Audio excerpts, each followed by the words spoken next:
Yeah, we can get you somewhere. All right, we're live. So we got some people in here. We'll just shoot the shit a little bit and let the room fill up. We got 16 people in here so far, so that's pretty good. So I won't even introduce anybody yet. I'm going to go through some of the photos that people have seen online and stuff like that. I made this, just put some photos together that Adam sent me just in a little timeline, and it'll just be a little bit of the original renderings of the bike and some of the stuff building it and Adam riding it, and we'll just let some people trickle in, and then we'll talk about the bike a little bit. But how's it going out there, guys? It's going well here. Adam, your hair is looking phenomenal. Thank you. Really coming in strong. We caught glimpses of it in the Pinkbike article. It was some crazy flow to the side. It looked pretty awesome, but to see it in its full glory is pretty sick. Yeah. And Steve, where are you at? I'm at home tonight. I like the wallpaper right there. It's pretty sick. What room has such wallpaper? Those are actually just blinds. This is the dining room. The other rooms are too littered with children's toys to make my way into even. Nice. Jason McConnell said this is the first he's seeing you without a hat, and I'm wondering if there you go. Here's some shred pictures. So I can't believe that you guys are out in Colorado and you have dirt on the ground, and we probably, I mean, it's melting now, but yeah, we had about 3 feet of snow last week. Oh geez. Yeah, like when I got the bike done, it was cold, but it was dry, and was able to ride for like a week, about a week and a half after I got the bike done. And then it's been crappy ever since. I just say you could, when you watch that video, you could tell that it's cold. The tires sound cold. Yeah. It's pretty that awesome thuddy sound. Yeah. Yeah, it's pretty wild how there's been a lot of talk going around when it was super cold out. Like people were thinking their tires were cracking because of the cold. But it's crazy to feel the difference between the different rubber compounds, how they react when it's cold. Like being so used to Maxxis tires and then going to Vittoria now, it's just crazy the comparison. So what have you noticed between brands?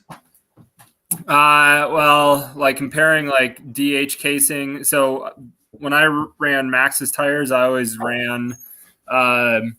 called them the no acronym tire because it was like the cheapest DH casing tire. So it wasn't 3C, it wasn't max grip.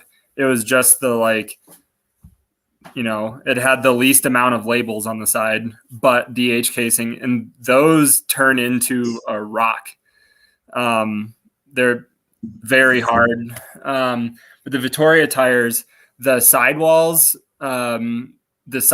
get pretty hard and pretty stiff, but the actual tread stays soft, or at least that's what it feels like to me. I feel like that must have something to do with the graphene. In my experience, I've always found that the softer a tire is in the warm weather, it gets harder when it's cold. Yeah, that graphene doesn't seem as bad. They still make a sick sound though when it's cold though. Yeah. So we got 50 people in here. We'll wait, or 47 people. We'll wait a few more minutes. What did you got going on, Steve? I've been playing around with all the different ways you could set up a stock squeeb, mullet, stupid long travel. I'm actually trying a 225/75 shock with some custom lower shock mounts pretty soon, which will set a bike up at like 180 in the front, 188 in the rear with a mullet.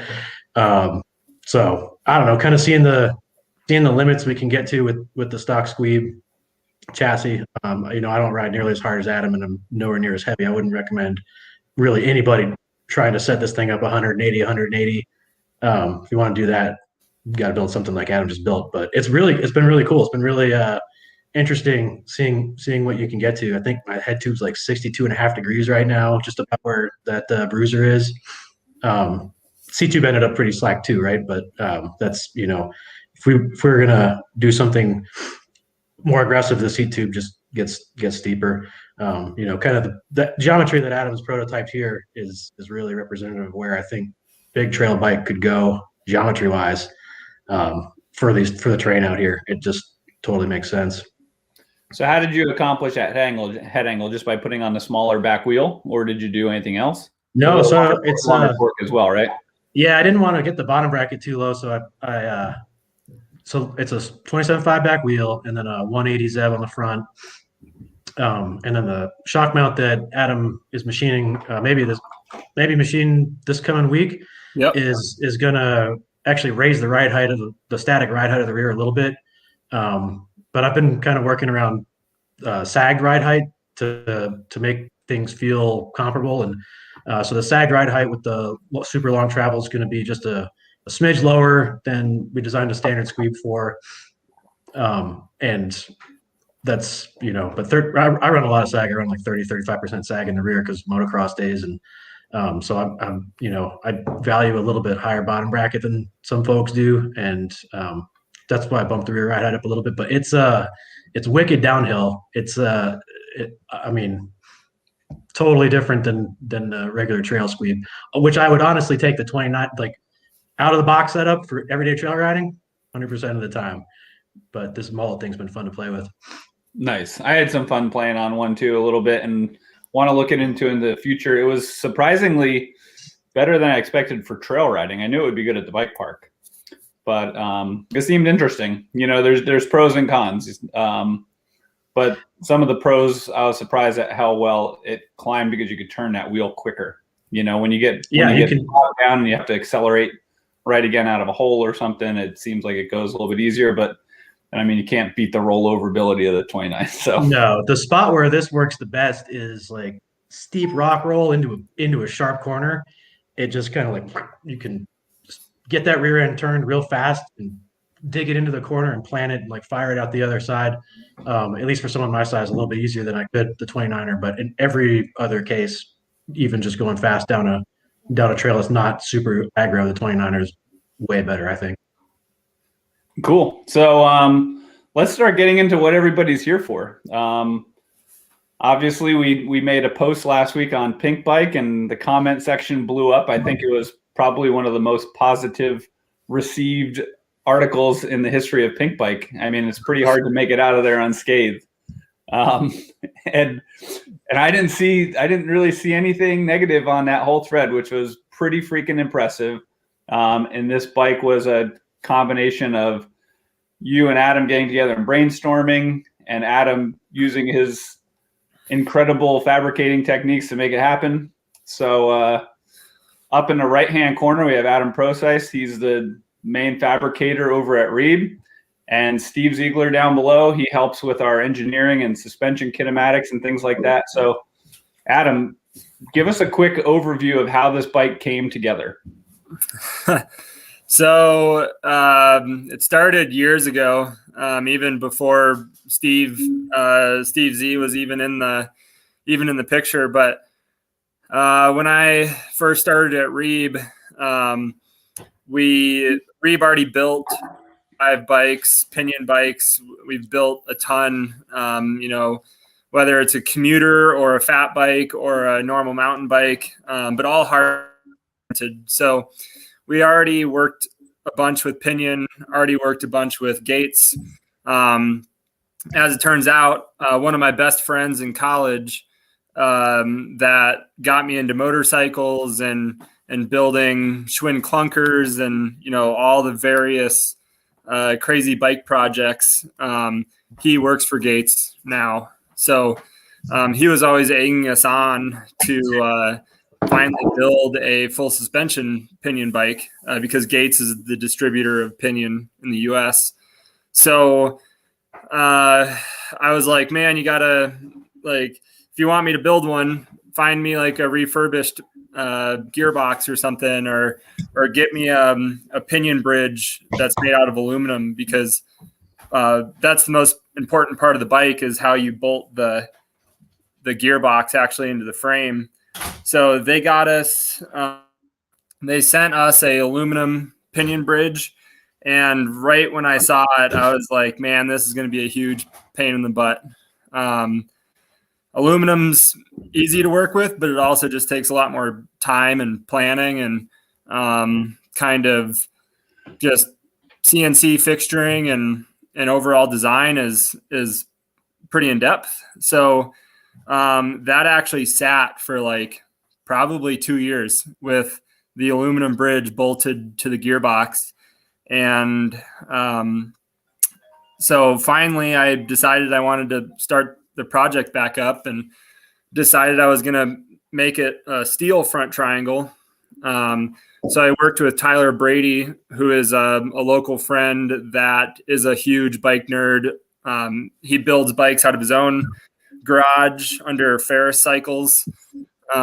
He has been building his own full suspension frames for a while now. I think he's done, I think 2 now, but he just dives way in and can really, figure out what is going to be best. So he helped with Steve. He helped develop the V3 squeeb, how it is now. And so we took the great riding characteristics of the V3 and made it pinion capable. The big thing with that is the main pivot has to move because there's just not the same amount of room. And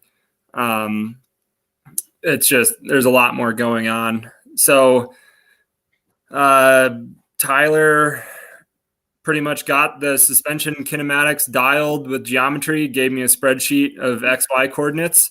And I just went through and started solid modeling the bike. And it was just, it was like I had a fire burn under my ass because I knocked out the original design pretty quick, which also involved lots of learning about several different things. And then once I got it pretty damn close of what I wanted to do, I brought in Steve because I was like, well, I'm going to beat this bike up pretty hard and I know it's going to need some gussets. So Steve helped a bunch with the gussets, and the chainstays and the rear dropouts are all Steve's design of the new updated kind of V3 going into V4 squeeb design. So it's been a long battle, but it really all came together in like less than a month or so. All right. So this bike started out as your desire to make a pinion suspension bike first. Yep. Not to make a long travel, trail rideable downhill bike. It started out with the pinion. Yeah. So the idea was just to make a pinion squeeb, but the squeeb is pretty dialed, and we really want to try other things, try long travel, try short travel. And this kind of test bed was really to push the overall design and fabrication techniques of the frame. So the bike's heavy, but it's not considerably heavy. The bike's appropriate for you, for sure. Yeah. But going all steel in the front, that really sped up fabrication time. I was able to get all of those plates, like all the gussets and the rocker pivot plate and the shock mount plate. All of that is just laser cut. So easy to fixture, easy to weld, but also the geometry of the way that those are all welded to the tubing is very important. It puts all of the stress on the neutral axis of the tube. So like the sides of the tube instead of the face of the tube. So you're reducing, what am I trying to say, Steve? So this is the cross section of the tube. It's funny. I wouldn't expect you to demonstrate on a beer can. Yeah. That's all I think in beer cans. Let's see. If this is the tube, if you push right here, you can dent the can real easily, right? On the bottom, you can push your finger in it. If you try to push up on the sides, the material in the can there, when you're going at the tangent to the circle, is actually in line with those forces, and you're not trying to deform the round tube or whatever shape the tube is when you put the forces into the side. The other thing that does is like when you're trying to weld top tube to a seat tube, and you have multiple angles going on, the heat affected zone are all in directions that like don't cause the frame to bend, right? So you've got tubes like this and you're only welding on the sides. You're not actually putting a ton of heat into the front or the back of the tube. This is getting really technical here. That's what you're here for. That's what I'm here for. So it helps with manufacturability and precision in terms of actually like fixturing the welding and performing the welding and not having the frame need a bunch of cold working afterwards. It also puts the forces into the tubes in a direction that they're ideally able to take that load. So it's kind of just a win-win. Yeah, Gotcha. Eliminating stress risers is the big thing. You don't want to load the face of a tube because it'll create a sharp point and cause the tube to fail. If you've shotgunned a beer, you're loading the beer can in exactly the way you don't want to load a bicycle tube. Can you give us a demonstration right now? No, I told you I wasn't going to get wasted this time. So, all right. So Adam, aside from simplicity and stuff like that, what did you see as big advantages of a Pinion bike on a squeed? The big thing is I don't know, I'm pretty cheap and go through derailleurs like crazy, and it's not necessarily that I'm hitting them on stuff or, I'm breaking derailleur hangers or whatever. Like I actually very rarely break a derailleur. It's just the clutches don't last anymore at all. And whether it's you get Shimano, you can get 6 months into a Shimano derailleur and it just starts to seize up because they didn't put any grease in the clutch. Or you get a SRAM derailleur and the clutch just doesn't really work after the first month or two. So I was just getting kind of over it. And the gearbox is really cool. It's all sealed. It doesn't require service for like 10,000 kilometers or something. It's rated to like 30 horsepower. It's all sealed. There's no, there's nothing hanging off the back end. I break a lot of chains, which the belt is awesome. Belt also has its downfalls, here and there also, but it was just something completely different. And I wanted to dive into it and like do it right, not just like build a Pinion hardtail and like try to compare that to a real mountain bike. Like I wanted to build kind of a squeeb on steroids, but with gearbox capabilities.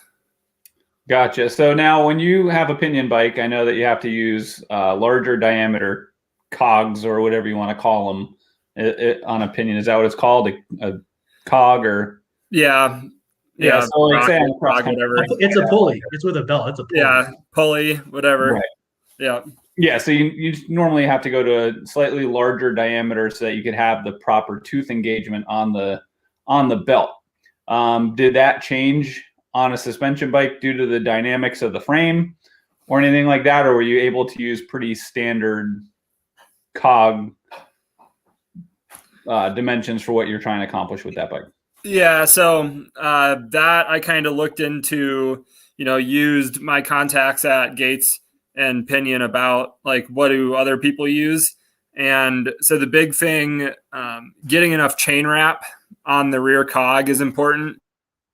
Like on belt wrap. Belt wrap. Yeah. Belt wrap.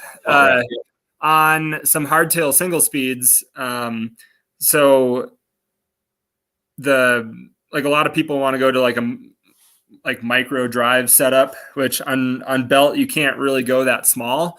But when you get down to like a really small diameter cog, you have a tendency to skip the belt over that cog. And right. Since the belt is composed of carbon fiber strands, if you slip the belt, you're compromising the belt strength and you have a greater chance of breaking the belt.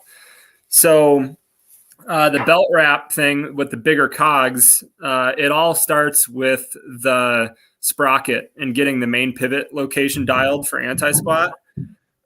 So you want your main pivot to be located on the pitch diameter of the sprocket or the cog or whatever. So the cog on the BREWser looks fairly large, but it's actually the same pitch diameter as like a 30 or a 32 tooth chained sprocket. And then it's got a super big rear cog because on the Pinion gearbox, the drive ratio just needs to be 1-to-1. So you're matching on the wheel, the cog is the same size as the like drive cog. So it's just a 1-to-1. You're just transferring power to the back wheel. That's what yours is right now, is 1-to-1? Yeah.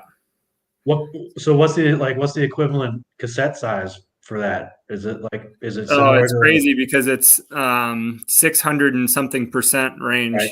So it's like having 2852 in the front and 3810.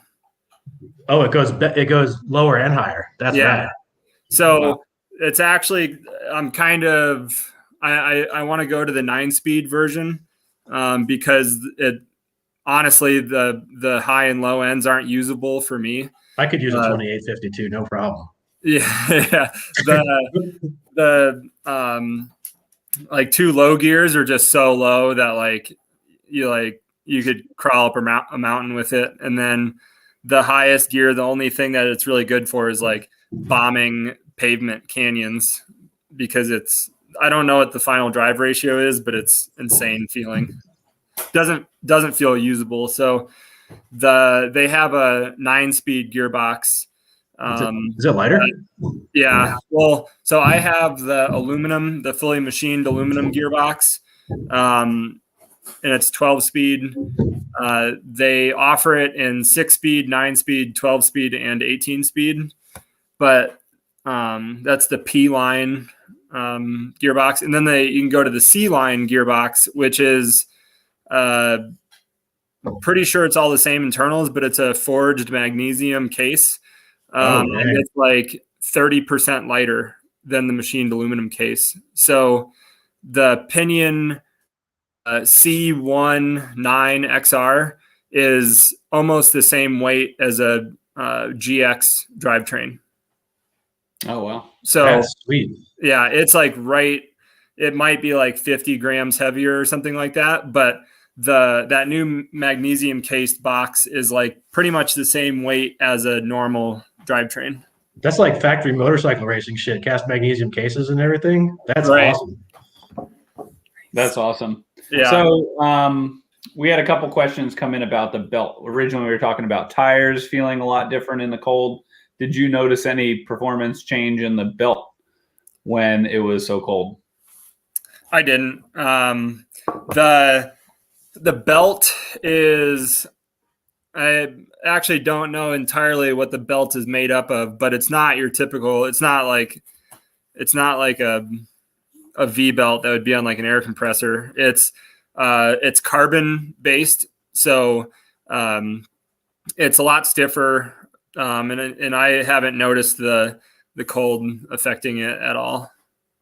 Gotcha. Yeah, those belts are pretty strong. They're like, it's the same exact technology or type of manufacturing process that's used for, like, Buell used them when they made fast motorcycles. Harley uses them on a bunch of different, giant bikes for rich dentists, and it's a pretty proven technology industrial wise and in other industries. It definitely gets a little stiffer with temp, but it's pretty cool how they make them. Yeah. Right, so the other question that just came in was from Steven. He wants to know if you have any issues in wet conditions with a belt versus a chain. There's no slip. It's a cogged belt that also has a rib down it for tracking. So there's no instance that the belt can slip. It's like technology is a chain, how it has teeth. So you're saying when it's moist, it's ribbed, so it does fine?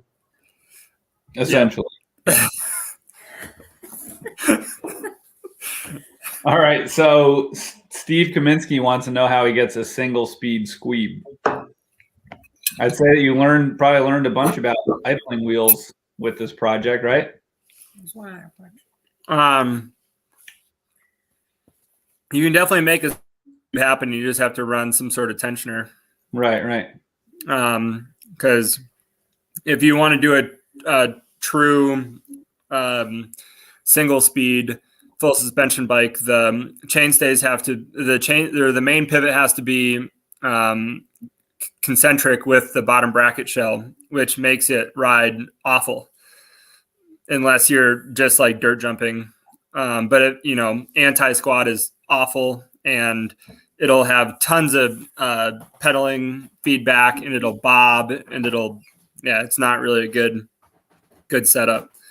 The lens PB&J or Milk Money. Milk Money, yeah. Milk Money is a single speed 29-inch. I really like that bike, actually, even though it would have to be set up real stiff to work. Yeah, it's not really a good setup overall. All right, so Adam, you had mentioned by mounting the transmission unit in the frame, you needed to change the pivot points around. Yep. Right. So Steve, I'm guessing you helped with that. I actually give you a chance to talk a little bit, even if you didn't, just make it up so that Well, no, I mean I can talk about it for sure, but full credit where credit's due. Adam and Tyler, all I did on this bike was make some pretty plates and like make sure that there wasn't anything glaringly, structurally wrong. This is really like Adam's brainchild, and it's been super fun to help with it. Like immediately, it was actually like probably the second week that I had spent working with Adam on anything. He showed me this like Gearbox stuff that was sitting around. He's like, I'm gonna make a suspension bike with this, but this is 100% his baby. All that really has happened is that the rear pivot had to move. It had to move a little bit backwards just because it was constrained by where that gearbox is, and how you could build a frame around that. You couldn't have the suspension point in the same place, the main pivot in the same place as it on a squeeb. It kind of has a couple of interesting benefits, though. It moving a little bit further back, it changes the overall leverage ratio and stuff like that. But you actually ended up getting a little more rearward axle path on the front end, which everybody talks about these days, right? Like, what is it, Druid and Forbidden or Forbidden. So people are doing like the high pivot bikes. This bike actually has a pretty rearward axle path on the initial part. Like when you're fluttering over the bumps at high speed, that between that and not having like a derailleur and a cassette and all that jazz hanging on your rear wheel, the way that this bike goes over bumps because of the way the wheels move and how relatively light they are compared to what they would be with all the other jazz on it is really, really good. It's got really, really low unsprung mass, even though Adam's wheel set weighs roughly the same as an aircraft carrier. It's like really comparatively better than a bike with gears when it comes to being able to use suspension properly. I don't know if that answered your question. I kind of went off. Yeah, so I can go in a tiny bit deeper. So we had to move the main pivot 20 millimeters back, and like I have it pulled up, and like 8 millimeters or so up, and that big thing with that is just having enough clearance in between the shell,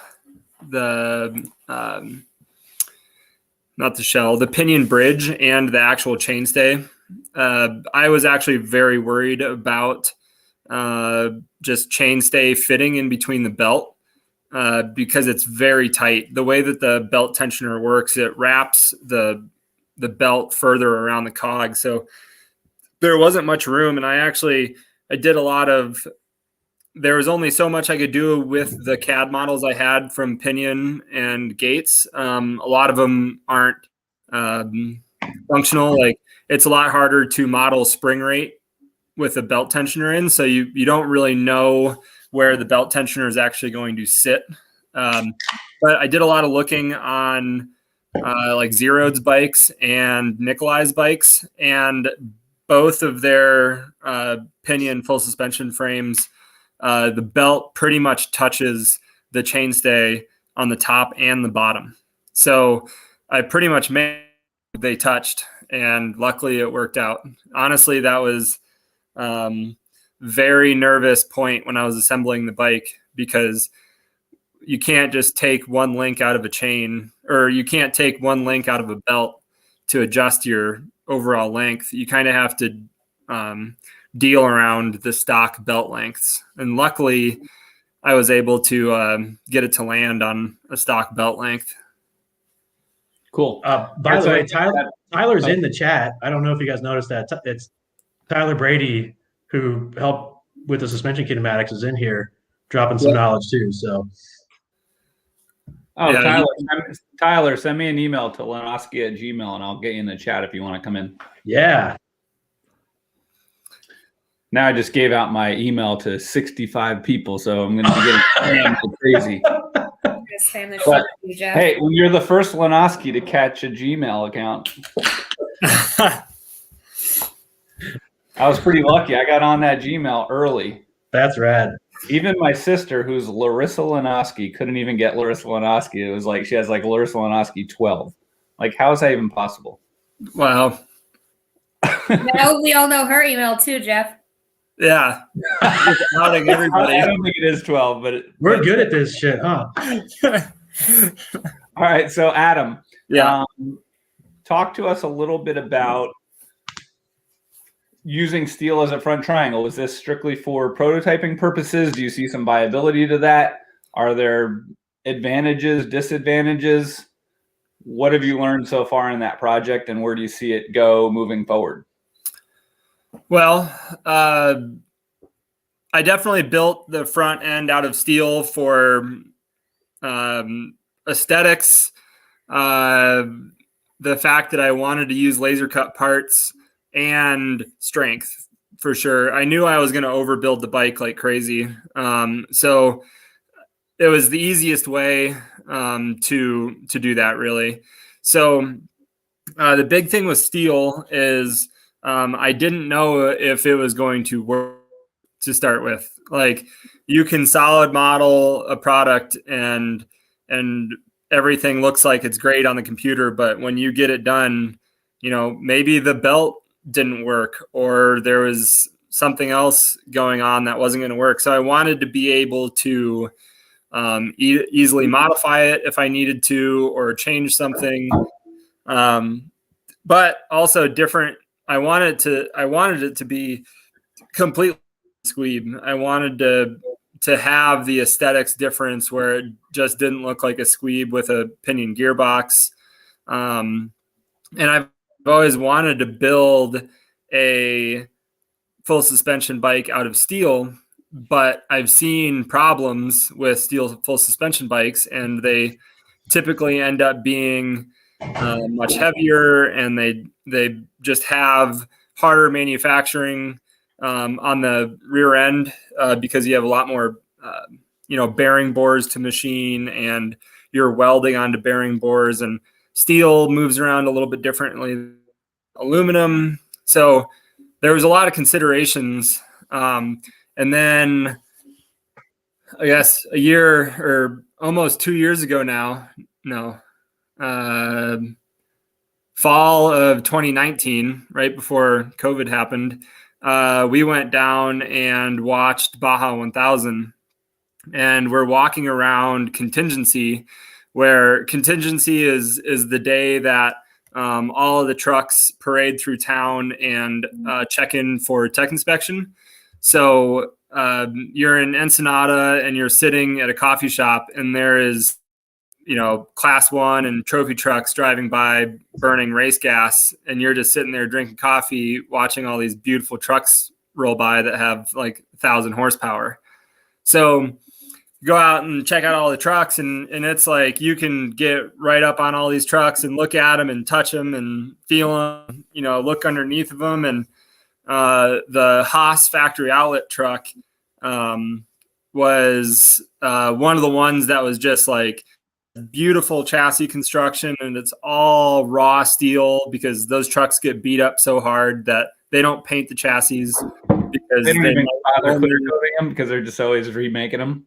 Well, that they don't want to have to scrape off the paint for rewelding. Yeah. So if they get damaged, it's easier. There's no paint, but also it might only last a race. Right. So they don't really necessarily need to, it's not like a 10-year truck that they need to protect from rusting. Yeah. So there is between the Haas truck and then the Red Bull truck, the past couple of years has been very new to all-wheel drive trophy trucks, or I guess it's not a trophy truck, but it's I believe Class 1 Unlimited. They can do all-wheel drive now.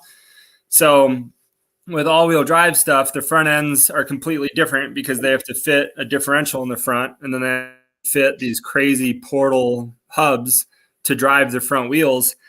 And a couple trucks just had these beautiful CNC machined aluminum hubs, or like hub carriers, and upper A-arms that were just, the Red Bull truck, the upper A-arm, it's probably like 30 inches long and 18 inches wide, and it's machined out of one piece of 7075. And it's crazy. It's so beautiful, and it's, all about, performance and making the suspension lighter so the wheel can actually track on the ground better and the suspension can perform better. So that's what I was like when I went into this bike. I was like, this is going to be the trophy truck of bikes. So steel front, aluminum rear, just seemed like the right thing to me. It seemed like it was a hit on Pinkbike. Yeah, Jeff, in that the photos I sent you, I added a couple photos of one of the Red Bull Unlimited trucks. Oh, sick. If you can pull that up. And the photos that made it up on Pinkbike are phenomenal, but also seeing this thing in the flesh is like, I don't know, for a fellow like fabricator, fan of all things made to go fast and have no compromises, it really is really cool. I want one, and I'm working real hard to convince Adam to make me one. So I don't know if that's going to work, but it's really good. I'll make you one. For sure. Right. Yeah. So after a few rides on it now, what are you thinking about steel as a material for a suspension bike? Well, this bike, it's insane. The front triangle alone weighs over a pound more than a squeeb front triangle. So when you add a pound, you're definitely going to add stiffness. So the front triangle weighs 5 pounds. So when you add, a fifth more material in weight, it's going to be stiffer. So this bike is insanely stiff right now, the way that it is.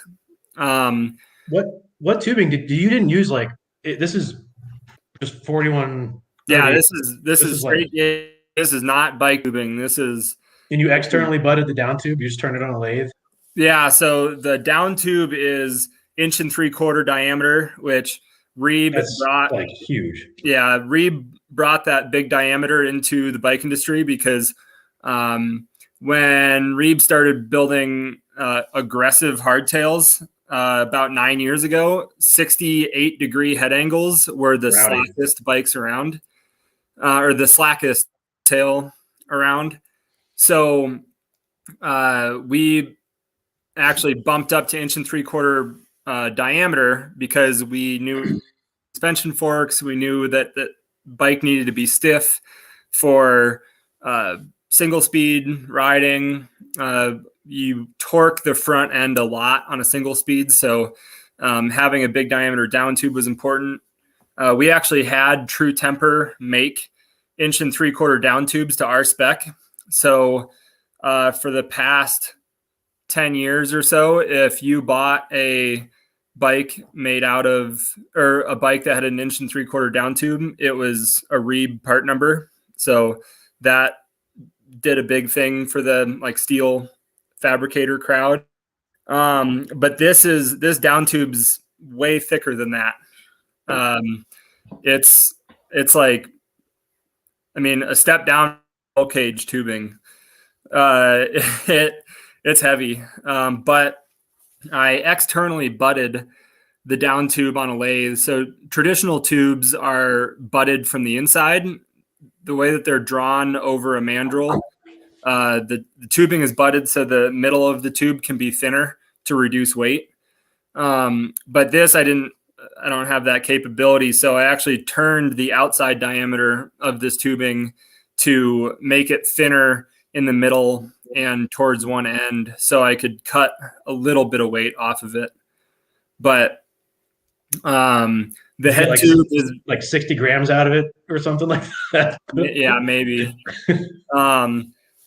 The head tube is thicker than your like typical Paragon Machine Works head tube, because again, like running a 190 millimeter fork at 62.5-degree head angle, like you're going to rip a head tube off fairly easily. So beefed that up. And then the top tube is bumped way up on diameter also. It's actually the same diameter that a lot of people use on their down tubes.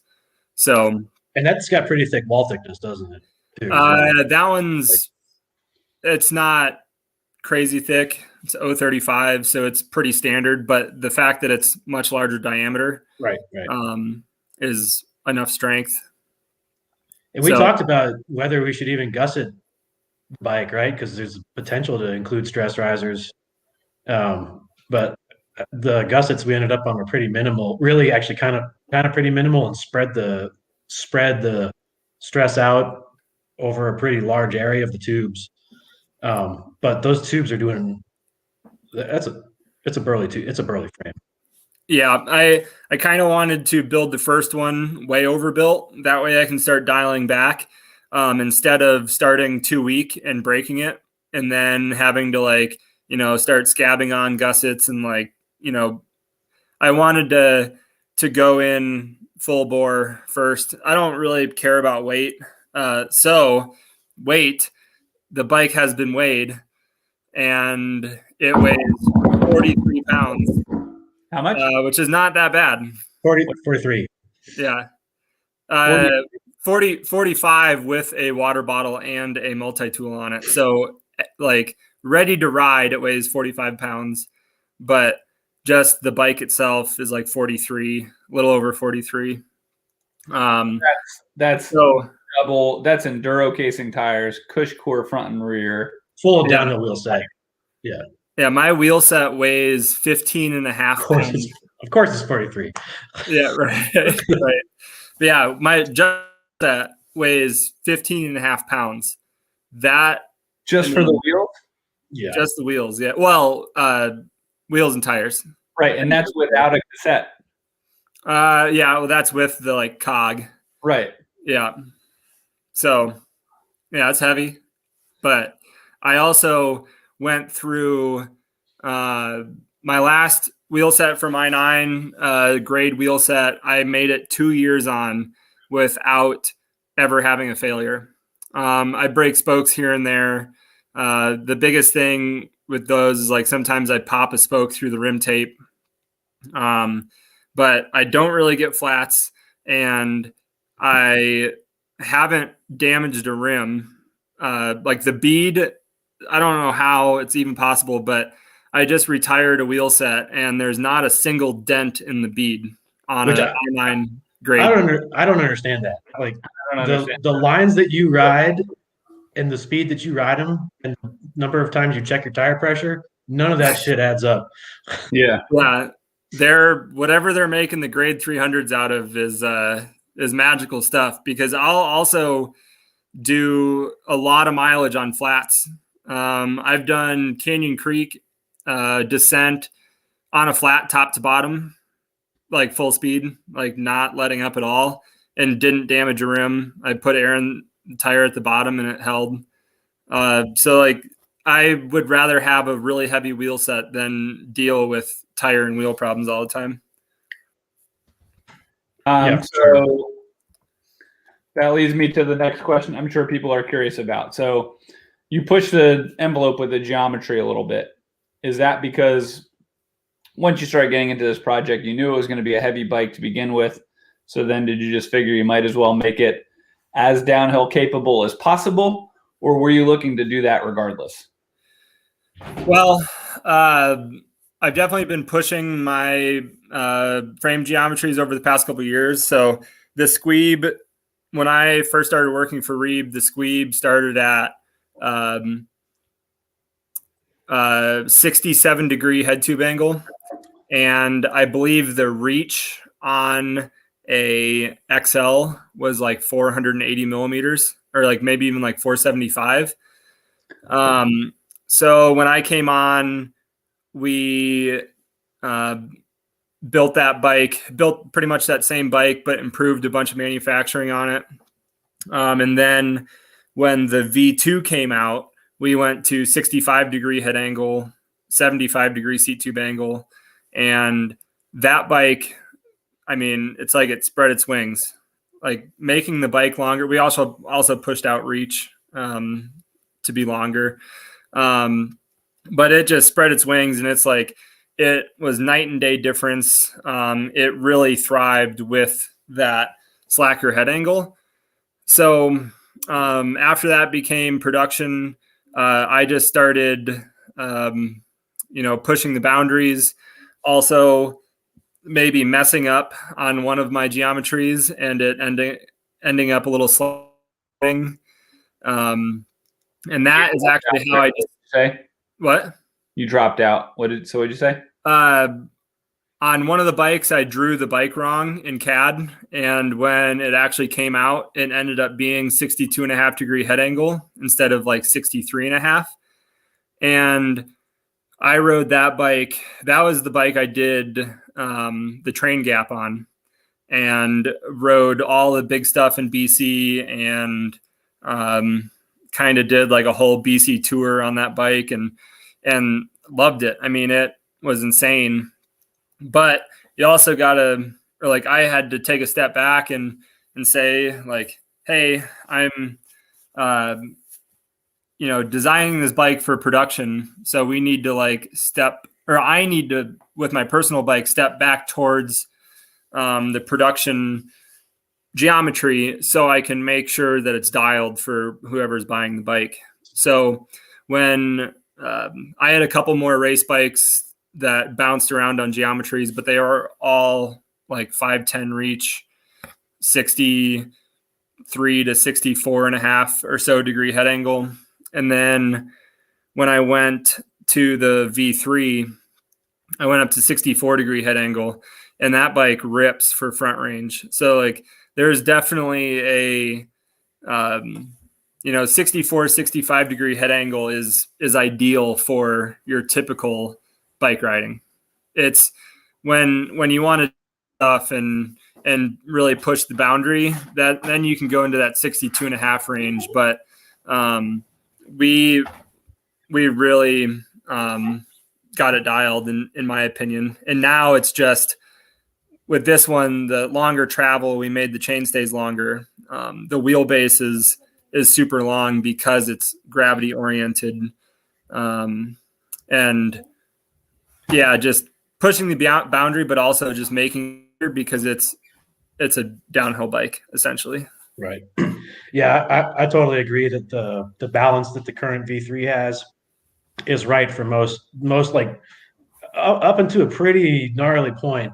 It's right. Everything I've experimented with on this bike, geometry wise, wheel setup wise, is it takes it to one extreme or the other and loses that like perfect balanced compromise of being able to pin it down the gnarly stuff and ride it all day, absolutely all day.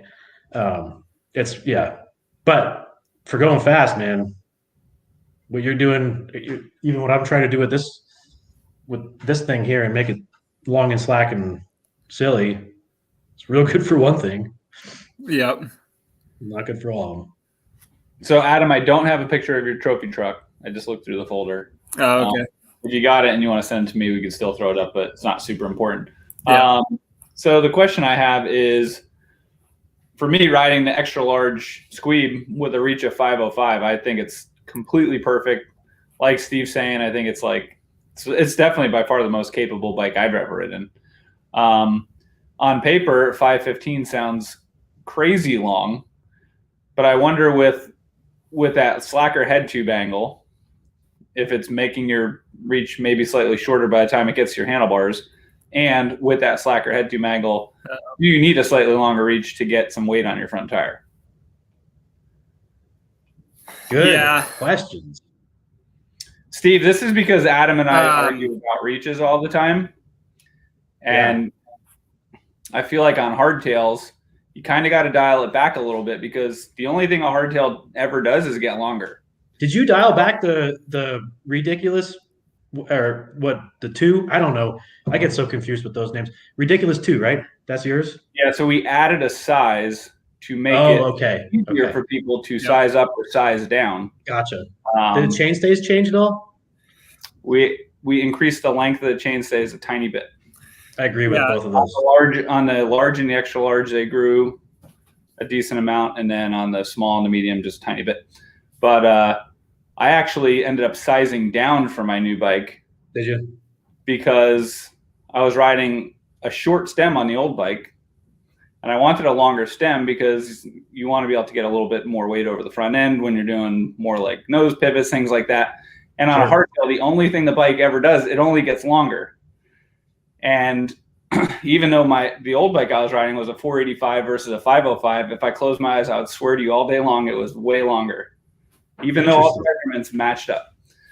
And I feel like on a dual suspension bike, kind of squats, your reach sort of stays the same. You're typically, a hardtail, your fork dives, it's not 65 anymore, it's 67, could be 68. Oh, totally. As I've gone longer travel on this thing, like, this bike fits me perfectly with the stock setup, but as I've gone to longer travel and I run more sag, it is way too short. Like, I would need to size up as I slackened it out in a huge way, right? Yeah, between it getting slacker by a couple of degrees and like a little bit. Yep. Like it says 515 on paper, but does it feel substantially longer for you or not really? Does it feel right? The BREWser? Yeah, the BREWser. No, it feels right. So it being slacker, so there's a couple different things that went into it. Like my stack height is a little bit taller also, because I have ridden a 180 fork on my trail bikes. So like a lot of people think I'm crazy for making this 190 travel bike, but it's not really that much different than what I ride every day. So the big thing though, the front center is insane. It's 897 millimeters. That's like 60 millimeters longer than a normal Squeeb. So that's like 2.5 inches. Yeah. So the seated position on the bike feels very normal. Like what you were saying earlier, like, yeah, I did make the reach longer, but since it's slacker, the handlebars are technically closer to me. But yeah, the front wheel is definitely further out there, but honestly, it doesn't feel, the front end of the bike and the way that it rides doesn't feel any different than my last Squeeb. The biggest difference is the chainstay length. The chainstays are 11 millimeters longer, and the first ride we went down a trail that was very tight. So like every turn I like do a like nose pivot turn or like a nose pick, but when the back wheel actually lands, it's like you can feel that 11 millimeters. It doesn't, it doesn't seem like much. It's like back there somewhere. Yeah, but when you're actually on the trail and you've got, I've been riding the same chainstay length for I don't know, like when I rode intense, they were the same. When I rode transition, they were all like in that 430 range. So bumping out to 445 has been very noticeable for Do sure. you like it? I think it's a little long, but I only have like 50 miles on the bike so far because the weather went to shit. Right. I think I can really get to like it when I can open up the bike more, but like riding Hall Ranch, you know, like long chainstays aren't needed No. at all. So I think I will grow to like it, but I think really the only thing on my list to change for the next like iteration of this bike would be to shorten up the chainstays just a touch, but I haven't looked into it far enough to see how much I can change considering belt length, because I have to make sure I can make the new chainstay length work with a certain belt length. Right. Yeah. Real pain in the butt, really. But it's all worth it in the long run. Is it close? Like where you're right, but like if you went shorter, you'd have to go to the smaller size belt, and that actually is like a lot shorter. Or so right now with my new bash guard design for that belt tensioner, I was able to reclock the tensioner. So at static height, the belt tensioner is almost at static, which means the belt tensioner doesn't have any tension on it. So it's not putting a ton of preload into it at that point? Yeah. So the problem with preload is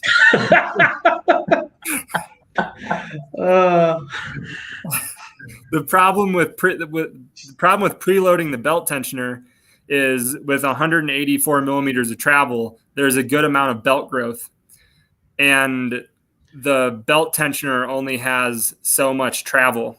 So I needed to make sure I was able to utilize all of the belt tensioner travel, because I don't want the end of my travel to be limited by the belt going taut.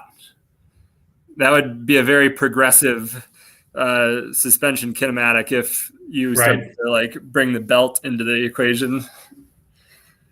Yeah, Jeff, you just need to dress up like the policeman next time, and we'll have the full ensemble going.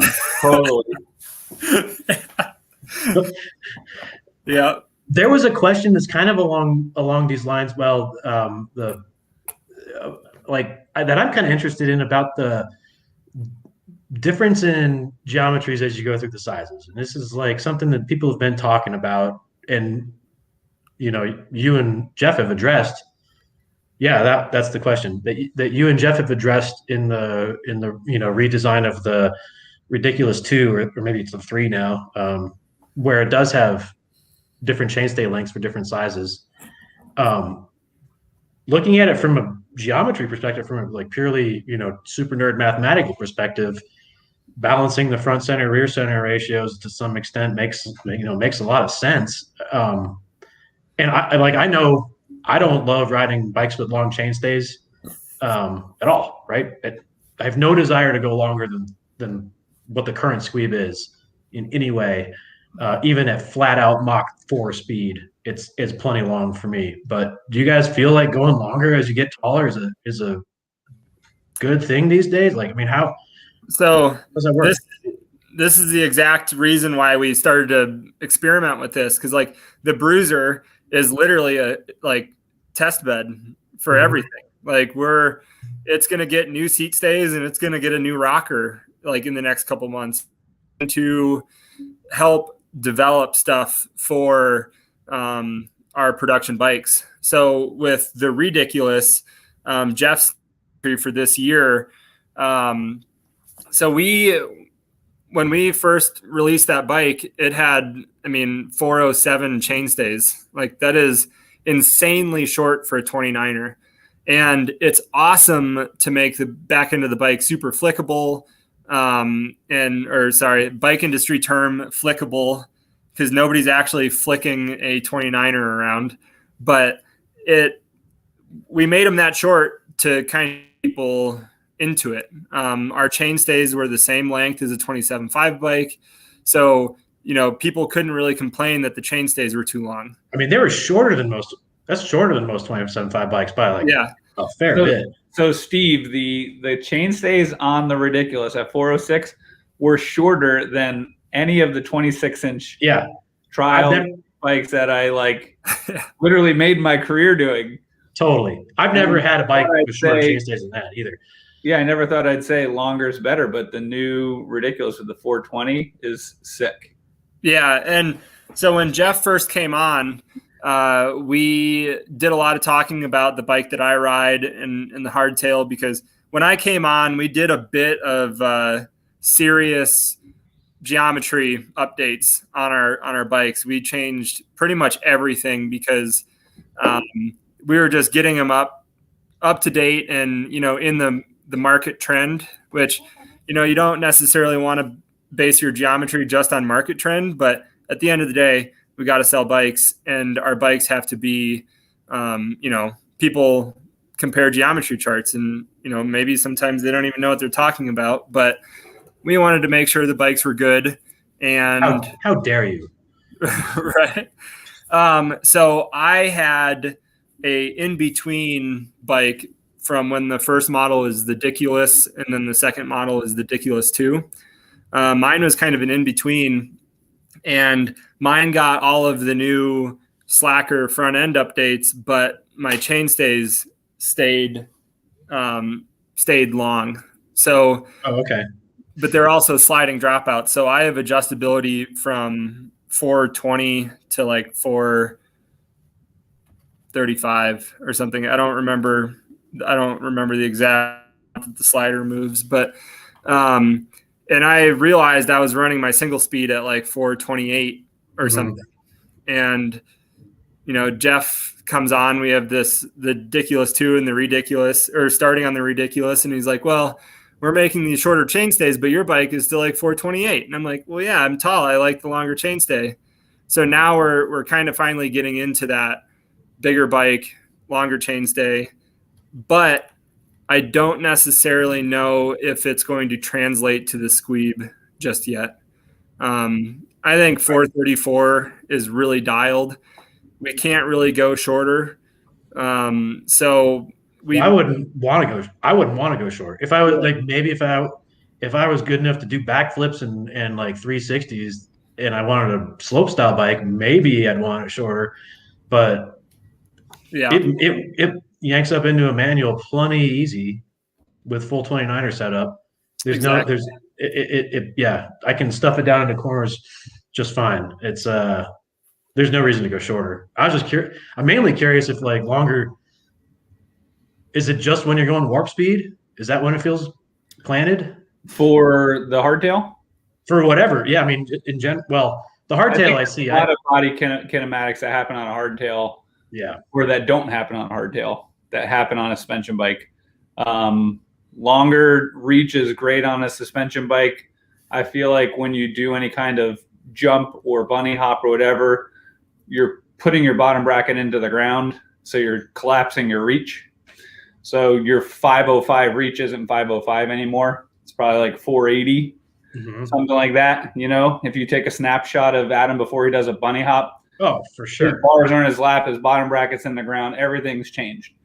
Hardtail, nothing changes. Yeah. I wonder if the suspension, if your chainstay length doesn't change as much because you push your cranks into the ground, and on a hardtail, it's literally your reach and then that ratio to your rear chainstay. So before a 485 in the front and a 407 in the back, it's disproportionate.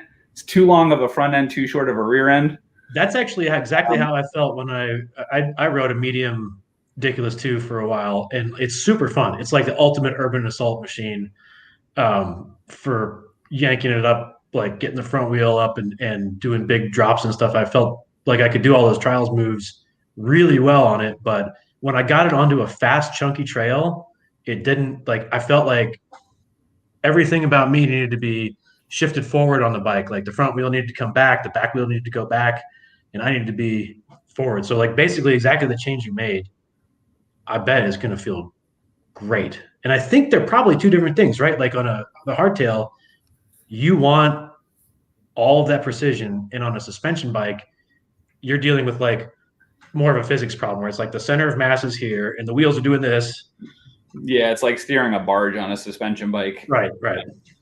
A hardtail is like a scalpel. You pull up on the bars, and all the distances and measurements stay the same. And on a suspension bike, there's so much dynamic stuff happening. Yeah. Saw a couple questions to just answer real quick. Somebody said, what weight could you get down to for production? That's honestly a long way away from happening realistically. But we could easily drop it much closer to trail bike weight. But this platform is also going to get tested for a short travel setup. So we're probably going to be cutting a significant amount of weight out of a lot of things. But this is literally like a tank, not going to break, reliable, like run it into the ground kind of build. So that's why I wasn't worried about weight at all. I just built it how I wanted it, not how the industry like tells us how it should be. So the goal ultimately, this is a long way off, but do a short travel, full suspension build that'll be under 30 pounds. And then this bike will end up, if it's a 150 travel setup, it'll be, in the normal range of 35, 36, 37 pounds, depending on how you build it. And just to compare, like I've got plenty of friends building full carbon mega towers with carbon wheels that are in the 38 pound range. So it's not necessarily that we have a 15-pound frame or something. It's just the way that you have to build this bike to survive how you're riding it. It's, 38, 40, 43 pounds.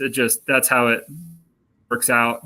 But again, intended use is huge. So we will definitely be building a bike that is going to be intended to be ridden, much more leisurely than this one. Yeah, that's a huge point. I mean, really legit. Like the way you're riding these things, the way you're riding your squeeb, the way you're riding this is not anything you can even replicate in the Midwest, in most places, even California. I mean, we're running into big rocks out here. It might not be the steepest terrain, but it's consistently kind of rough. And this bike is not built for the Midwest or for Florida or any of those places. It's built for Adam Prosise on the front range. Yeah. On very specific parts of the front range too, not the normal front range trails. Right. Yeah. And if we ever get let into Canada, this will be the bike that I race for Trans BC. So, oh yeah, like a lot of people have asked, like, what are you actually going to use this bike for? There's not really downhill trails in Colorado, which, there's downhill bike parks, but if you go to a downhill bike park in Colorado, you don't really see many people that are actually like shredding downhill bikes. Most people are on trail bikes.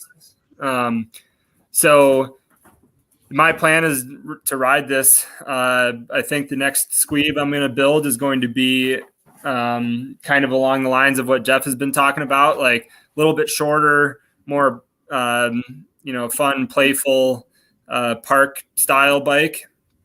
But yeah, this is what I'll probably ride all year, like as my normal trail bike. And so if people don't know what Trans BC is, it's 30 to 35 miles a day, 5,000 feet of climbing for 6 days. So it's not like I'm, Well, it's a real enduro race. Yeah, there are some chairlifts, but you're still, if you do ride a chairlift, you usually have to climb for another 2 hours once you get to the top of the chairlift. So yeah, we need more of that. We do need more of that. 100%.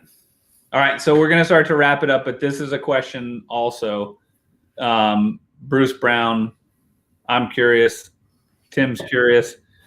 Do you think that this brings you any closer to the development of an e-bike? Well, Is this the part where I can start getting real drunk? right? Not. Why, you don't want an e-bike? I've got nothing against e-bikes, but E-bikes are cool. Yeah. But we're really I don't want a trail riding e-bike. I want a bike park e-bike. That's what I want. Yeah. So like you go to Canoga in North Carolina and just do laps all day. well, that's the thing. Like even on our local trail network, it's I don't want to go ride Hall Ranch. I want to go to no. We're not talking about Hall Ranch. I'm talking about like Batasa or something. Like climb up. Everybody else pedals for like suckers and does 3. All right, so Adam. So the big thing about e-bikes is you have to be a extremely large company to make it affordable to build e-bikes. So I was just on a call with a friend last night or the night before. He works a big name mountain bike component manufacturer. We're great friends. He has a squeeb. We talk about real things. He kind of mentioned something about it, not insinuating that we need to do it, but just the idea, because, you know, you already have this gearbox mount. You can just make it a motor mount, but we're not a huge company that can buy the quantity of e-bike parts that make it affordable for somebody to buy. If we built an e-bike, it would be $10,000+, probably $12,000 to $13,000 for a aluminum e-bike, when you can go anywhere and buy one for $4,000. Yeah, what's the high bike like? Yeah, or like what's a common saw? Right. Like I think they're like $4,000 or $5,000. Like they're yes. And do you want to deal with battery warranty issues or fucking any of that? Well, and like none of the motors are good. Like the new Shimano motor has its problems, and the Bosch motor has its problems, and like we don't want to deal with taking a year to design a bike and then have like some significant issue that big companies can deal with where we can't. And we're small. There's only 3 people at REEB that actually physically fabricate the bike frames, and we make a lot of frames per year. So if you add e-bike into that, we would have to employ more people, which means our prices are going to go up, and you know, it's just going to create more problems downstream. I feel like if it was a gas engine, you'd be a little bit more inclined. Yeah, I thoroughly endorse the 2021 Beta 300 as a valid option. Right. Yeah. Like a miniature gas engine. Yeah. At the end of the day, like dirt bikes are cheaper, so and way faster. And they're pretty fun. So bikes are cool. Hey, but you know, you say like if we made one, it would cost $10,000, and there's a lot of people spending $10,000 for e-bikes now. But I don't think it would, like, personally, being brutally honest, like I wouldn't want to sell a $10,000 REEB e-bike. Like, well, I just don't think it wouldn't make me happy. And you guys make, I mean, I don't fabricate anything there, but you all are making fat bikes and gravel bikes and hardtails and squeebs, and it's already a really diverse portfolio for 3 people in a barn. Yeah. The last thing you need is to add an e-bike, even though e-bikes can be cool in the right application. Yep. It's just not, you can't scale it right now. Yeah, definitely not scalable. And I think there are plenty of options that fit of people that want e-bikes a lot better than a REEB. But, you know, who knows, maybe in a couple of years, e-bike for everything, and we'll be building an e-bike. But at this point in time, I think there's better options out there. And I'd rather focus on making rad bikes than have to shift focus on on an e-bike. Well, and also, I mean, Jeff is really bummed about the engineering work that goes into an e-bike these days isn't that crazy. It could be done. It's kind of a matter of what REEB wants to be and what market it's like, who's buying, who's going to buy these things. And I think you're on point with that, Adam. It's just not, it's not what you're focused on right now. Right. Yeah. All right. So womp womp. I guess I'm not getting my e-bike yet. Yeah. Do you want an e-bike? Because I'll build you an e-bike. Yeah, I think Jeff will love an e-bike. He's old. I think e-bikes are sick. I think that They are. I think companies that think like my generation is the guys to promote e-bikes are off the mark. I see all 20, 30-year-old dudes like shredding e-bikes now.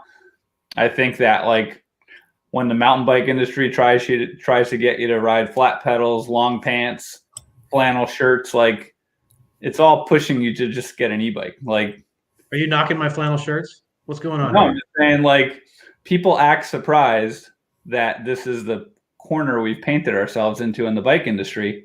But like when you want to ride a 160 millimeter trail bike in cargo pants and a flannel shirt and a over the ear helmet and flat pedals, like, and then you like do Band-Aids like 51 tooth cassettes and all this, it's like eventually you're just going to put a motor on it.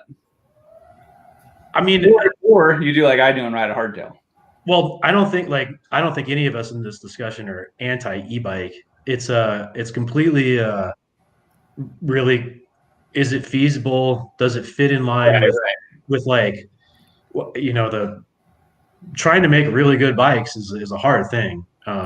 The three folks that are in that barn are doing amazing work. I mean, the quality of workmanship coming out of there is like, I am blown away every frame that I see that comes out of there. And I've ridden professionally for 25 years. I've never taken out a bike out of the box, and every time been like, totally felt like a kid on Christmas.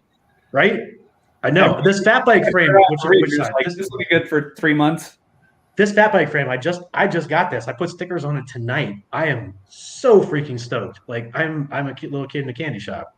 Yeah, and it's almost the end of fat bike season. I don't care. Like this thing's rad.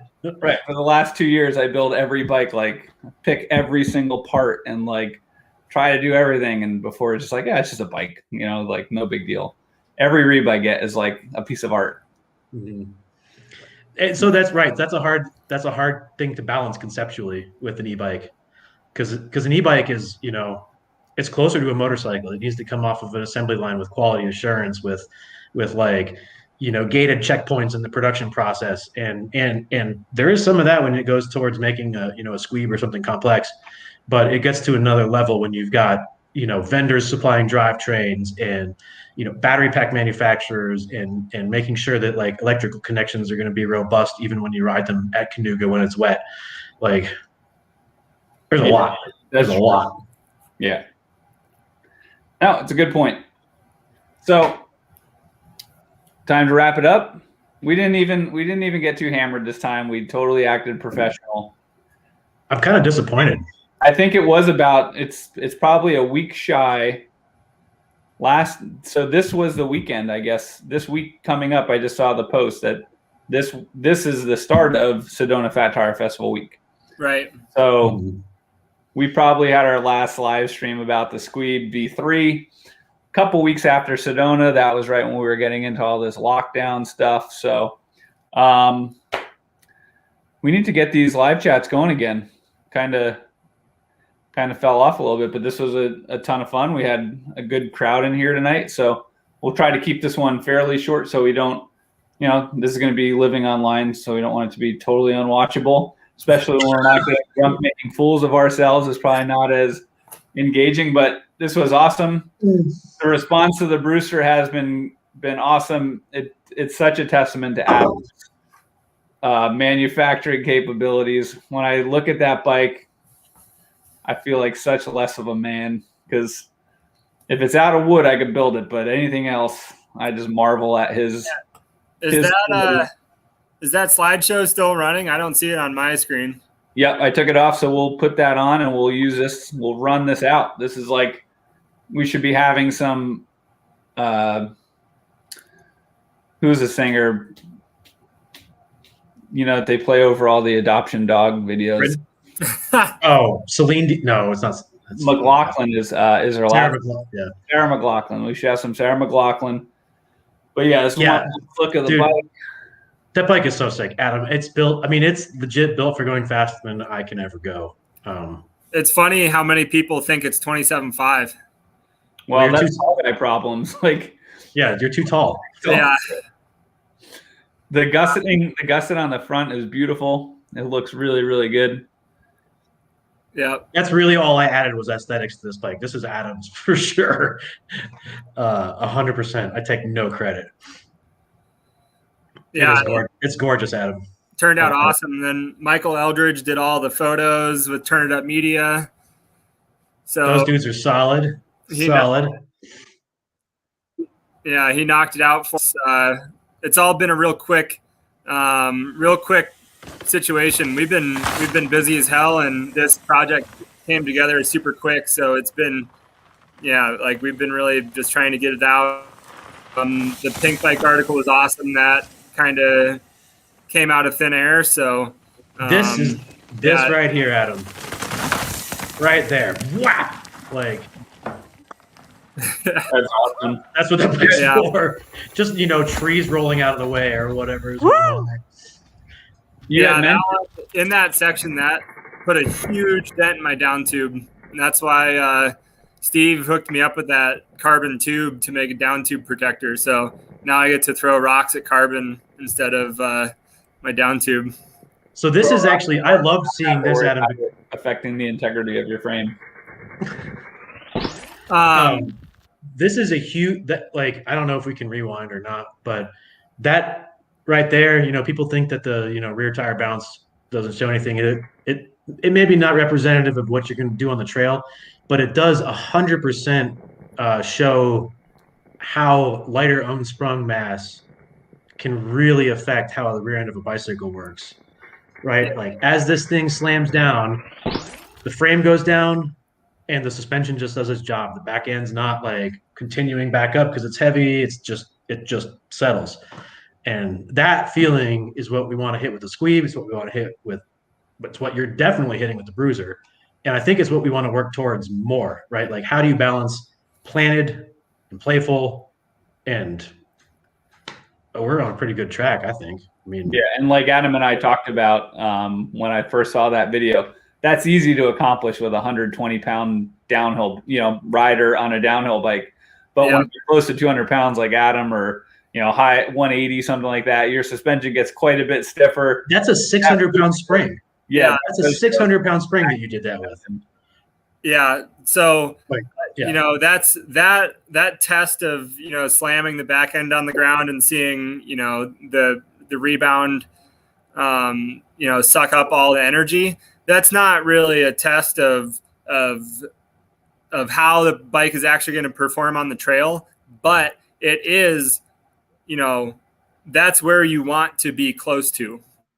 Add a couple clicks here and there on rebound to actually tune your ride when you're on the trail, but that is what your bike should be doing over rocks. Your bike should be reacting fast enough that your tire stays in contact with the ground. You may pop off some rocks and be in the air, but when you're going fast over bumps, you want your tire to stay in traction at all time.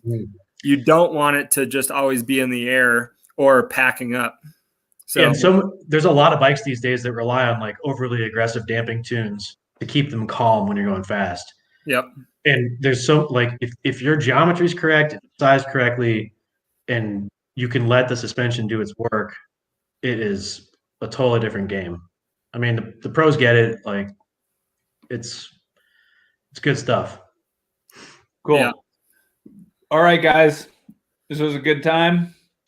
We'll have to schedule one in the next coming week. So if you're watching this live, make sure you check our Instagram either the REEB one or mine or Adam's.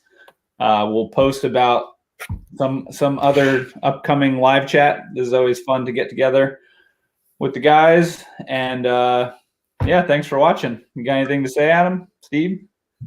Yeah, thanks for everybody that joined. Feel free to send me messages on Instagram or Facebook. My Instagram is Adam_Prosise. Chat about anything really. So if you guys have more questions about the BREWser or about any of the other REEB products that we build, I like being fully open about stuff and talk about rad stuff. All I gotta say is thanks for coming out. This has been super fun. Don't message me on Instagram. I'm not gonna get back to you, but I love you all.